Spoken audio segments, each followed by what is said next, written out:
Eu vou começar com exercícios da minha lista número 1. E vou prosseguir com a nossa lista 1', que é a lista que faz parte do material do professor Jürgen. Então, o primeiro que eu escolhi aqui é o exercício número 2, quem está com a lista na mão aí.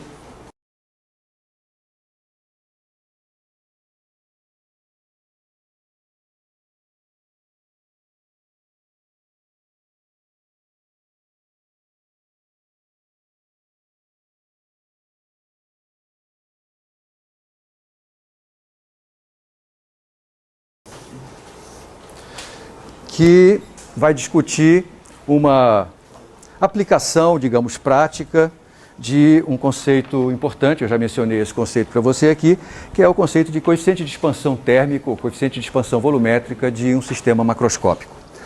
Nós definimos esse coeficiente através de uma relação entre a variação de volume sofrida pelo sistema dada uma certa variação de temperatura por unidade de volume. Então, a letra que eu estou usando é a letra beta para representar esse objeto. Isso é 1 sobre V, delta T. A rigor, eu deveria aqui tomar não um quociente entre quantidades macroscópicas, delta V e delta T. Na verdade, eu vou traduzir assim.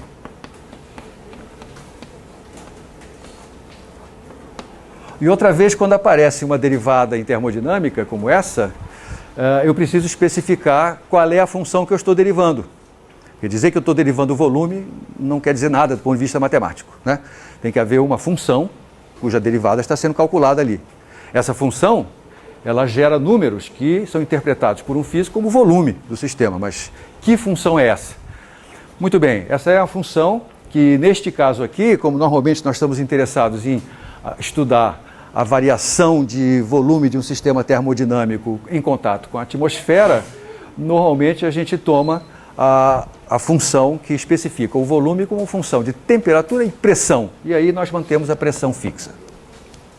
Então aqui está, na hora que eu escrevo isso, eu estou dizendo qual é a função que eu estou derivando. Tá bom? E aí eu lhe dou aqui um valor, em primeiro lugar, em que unidades essa grandeza tem que ser medida? Veja, não estou dividindo volume por volume, não é isso? Então aparece temperatura no denominador, isso aqui tem unidades de temperatura menos 1. 1 sobre temperatura do sistema internacional, Kelvin a menos 1. Aí eu lhe dou um valor aqui para o mercúrio. Beta para o mercúrio vale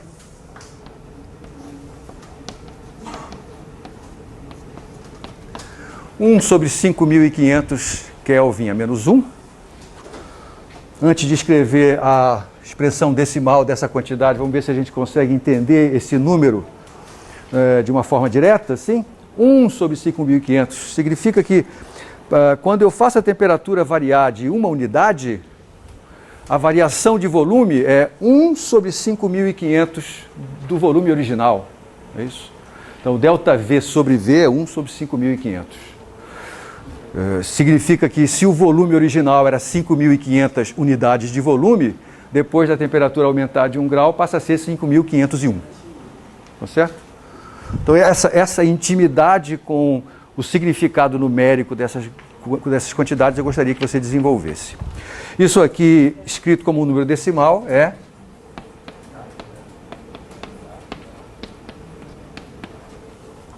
isso aí. É claro que o valor exato desse coeficiente de expansão, ele não é constante ao longo de toda a faixa de temperaturas. Porque o volume não varia da mesma forma para cada valor de temperatura, e isso é normal, claro, a não ser sistemas muito ideais, como é o caso do gás ideal. Mas, na realidade, não é isso que acontece.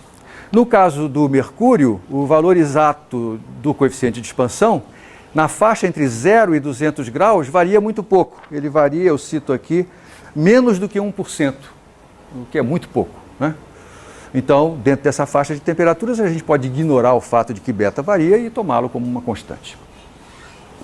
E aí eu faço uma pergunta que começa com uma estimativa. Todo mundo aqui já viu um termômetro de mercúrio?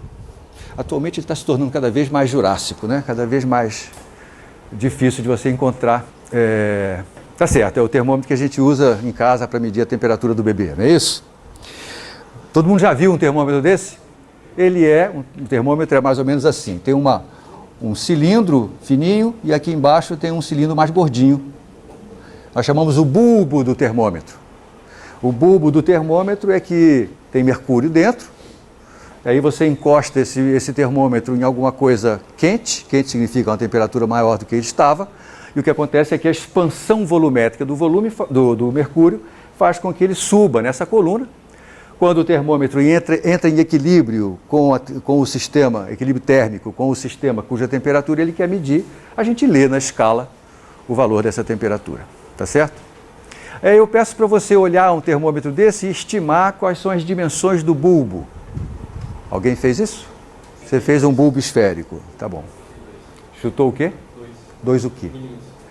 Para o quê? Para o raio, para o diâmetro? Não, diâmetro, 2 centímetros de diâmetro. 2 milímetros de diâmetro. O que eu medi lá em casa tinha meio centímetro de altura e 4 milímetros de diâmetro. Mas, enfim, é uma estimativa que vai depender, claro, do termômetro que você usou. Deixa eu usar o termômetro do Alan. Então, essa dimensão aqui foi 1 centímetro. Eu vou usar dele porque é mais fácil fazer conta com 1, né? 1 centímetro aqui. E o diâmetro? Hã? Meio centímetro, né? 5 milímetros. A pergunta crucial aqui é o seguinte: para que esse termômetro tenha utilidade prática, é preciso que eu consiga identificar uma variação na altura da coluna de mercúrio que corresponda a uma fração do grau, né? Se eu quero estar 37, 38, enfim, que 1 grau Celsius represente uma variação de altura dessa coluna perceptível por mim, senão ele não funciona, não tem utilidade prática. E é essa a motivação do exercício, que é muito simples. Então vamos determinar aqui qual é o volume desse bulbo. Vai ser o volume daquele cilindro que tem a base π vezes R quadrado, você me deu o diâmetro, né? Então é D2 sobre 4. Hã? Você quer usar qual unidade aqui? Milímetro. Então vamos chamar, isso aqui é 5 ao quadrado sobre 4, é a área da base, vezes a altura, que nesse caso então é expressa pelo número 10. Tá certo?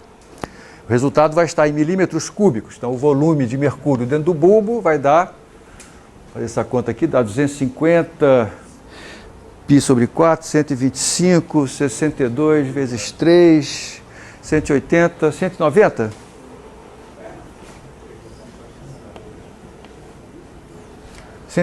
Aí detesto esse número.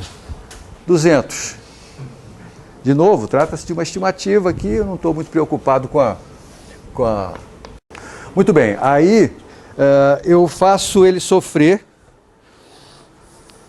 uma variação de 1 grau. Se você olhou no seu termômetro qual é a distância entre as marcações de grau sucessivas, então a variação de altura correspondente a 1 grau é, no caso do termômetro do Alan, 1 centímetro, 10 milímetros. Tá certo? Eu quero determinar qual deve ser o diâmetro desse cilindro aqui para que aquilo aconteça. Para que uma variação de 1 grau produza uma variação na altura dessa coluna de 10 milímetros. É isso. Todo mundo entendeu isso? Muito bem. Então eu obtenho ΔV associado a esse V. Isso vai ser beta vezes V vezes ΔT, que é 1. Então é beta vezes V. O que é, isso aqui é 1 sobre 5.500 vezes 200, 2,55 avos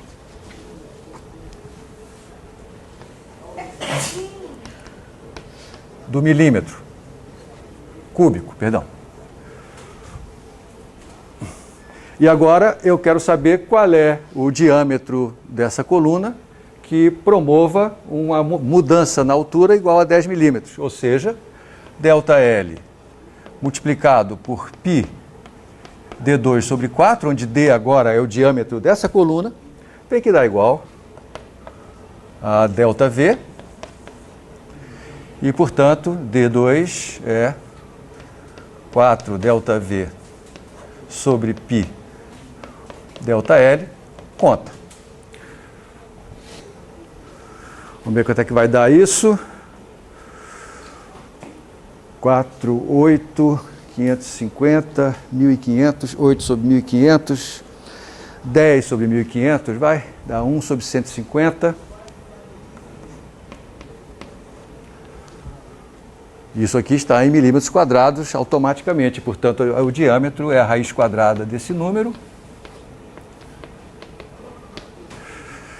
Não tem uma raiz próxima dessa aí, 169. 169 é um quadrado perfeito, né? É o quadrado de 13. 4,4 está mais perto, obrigado. 12, né? 1,12. 1/12avos.